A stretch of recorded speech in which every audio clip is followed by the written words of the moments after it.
I can't really talk about those things, but there's a lot of information that I think will come out. And like I said, the university resources definitely failed him. Former Campbellsville University wrestling coach Franky James speaking with WHAS 11 News following his recent termination from the university. James claims he was wrongfully fired from his position as coach for supporting his team during a tragic time back in February. Another teammate in this case is being charged with murder. Charles Escalera is facing charges in the death of 18-year-old Josiah Kilman. Investigators say Escalera admitted to the February killing several times. However, he's pleading not guilty and is currently being held on a bond of $1 million. WHAS 11's Jose Alonso and photojournalist Emma Gefter talking with the former coach now, who's calling his termination unfair. Turnover at Campbellsville University's wrestling program. The private Christian school was at the center of a student who was killed, leading to the manhunt for Charles Escalera in February. So the month that he was here, we recognized that he was having some mental health issues, and we worked hard to make sure that those university resources were available to him, and he used those university resources, and those university resources failed him. 6 months after the tragedy on campus, head coach of the wrestling program, Franky James, was fired from his position. He founded the program in 2004. Because I was so hurt and upset.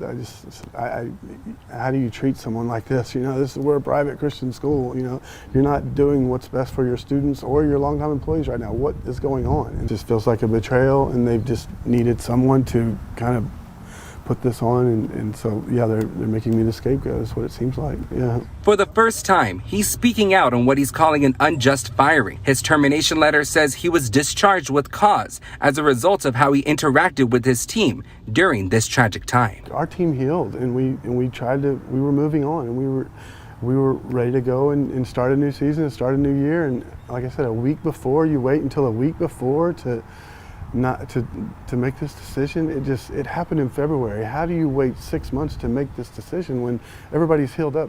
I reached out to the university and asked them for more details on Mr. James's termination. I also asked them if they received letters and emails from alumni looking for some clarity on the termination as well. The university responded saying they do not comment on private matters. I think that's been their goal, is to be quiet and kind of sweep it under the rug, and yeah, I think they're going to stay quiet. James calls 18-year-old Montana native Josiah Kilman a kind person and says the loss continues to eat at him. That's a terrible thing, you know, I brought him here, so I feel awful and terrible about that. So yeah, there's a lot of trust there from the family and from the individual, and coming, you know, and so they're trusting my reputation. They're coming out to wrestle for our program, and yeah, it's just a tragedy. People are invested in the wrestling program here in my 20 years here, and they want to know what's going on.